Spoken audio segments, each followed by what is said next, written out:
Welcome back to another hotel review. I'm your hotel critic, Caleb Kent, vlogger, actor, content creator, host of the Caleb Kent podcast, and travel enthusiast. And in today's video, I will be reviewing Disney's Old Key West Resort. I got to stay at this property this first half of February, and here are my thoughts. Before we get started, here are some fun facts about the property. It has 761 rooms, the property is 156 acres in size, and it was the first Disney Vacation Club resort built at Disney World. The theme of the property is inspired by turn-of-the-century architecture of the city of Key West, Florida. I know I captioned this on my Instagram post regarding my stay here, but this is by far the most Floridian Disney property I've ever stayed at. Seriously, the lighthouse, building designs, water, and golfing range make that theme pretty clear. Let me tell you, this is a very beautiful resort to stay at. The decorations and the scenery are absolutely gorgeous, and the attractive color schemes for the buildings make it all the more harder to deny that. Upon arriving at the resort to check in, you take in the atmosphere of the place thanks to the palm trees around the front of the lobby area. And then when you step into the outdoor hallway, you immerse yourself in Key West thanks to the chandeliers and subtle decorations. When you walk into the lobby, you sense the elegant Floridian vibe around you, especially the lounge side of it. That area is very relaxing and appealing for the eyes, thanks to the train and trolley models behind glass, bookshelves with a fireplace, and comfortable seating. Needless to say, it's a nice room to do business in. Right next door is a gift shop for the resort, and it's one of the best designed gift shops I've seen at a Disney World resort. Once you get past the main portion of the lobby area, you look around and you sense that good old relaxing sunshine vibe. Assuming it's sunny out. But seriously, the mini dock area is very nice and affirms you inside the Key West immersion. You really can't help but admire this part of the property. When you head your way through the dock, you find the resort's main pool, which actually houses a sauna inside the lighthouse. This is a very well designed pool area. It has a sandcastle water slide, dolphin decor, and tons of palm trees around. It really does set the mood for this place. There are a few other pools around the property for the buildings located farther away from the lobby area, but none of them compare to this one. There's also a section where you can play volleyball and relax in hammocks, which isn't a bad way to kill time waiting for your room to be ready. The exterior for this place is very well done. The mini bridge looks good, and you get some good views of the buildings and golfing range, as well as the fountain in the middle of the lake. And as for the remaining 80% of the property, it's all the same thing basically. But hey, at least it looks amazing all around. Like I said earlier, the colors for the buildings look great and very attractive to the eye.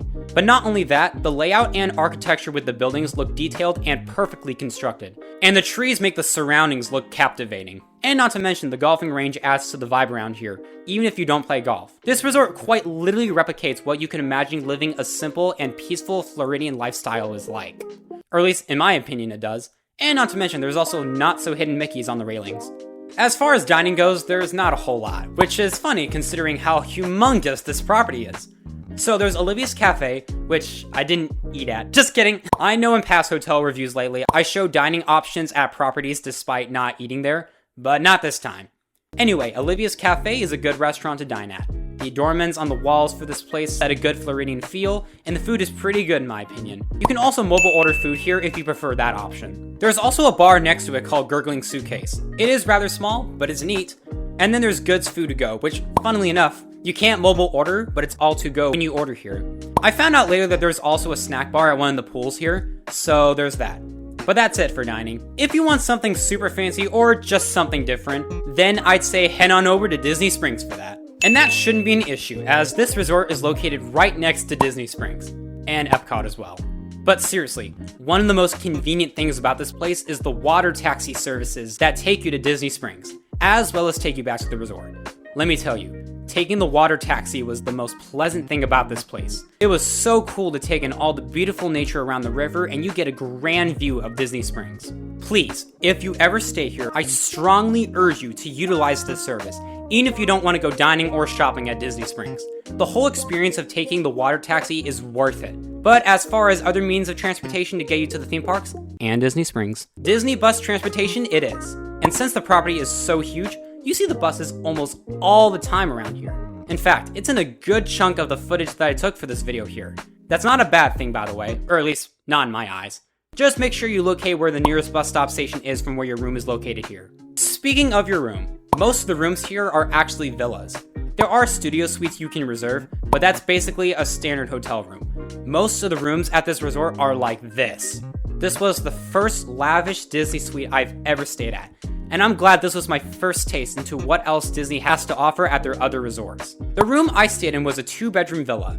They also have a 1-bedroom or 3-bedroom grand villa to book, by the way. But I think what I got is a good idea to visualize what the accommodations here are like. They are very cozy, soothing, decorative, and just a nice place to wind down for the night. It has a whole living room, a fully equipped kitchen, and a table for 4.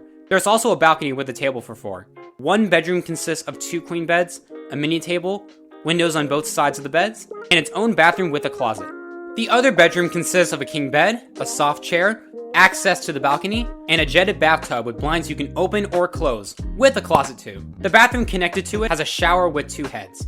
There's also a laundry room that connects the hallway to the master bathroom. This entire villa is literally in an apartment. Here's a quick tour of the villa just to visualize where everything is and how big it is.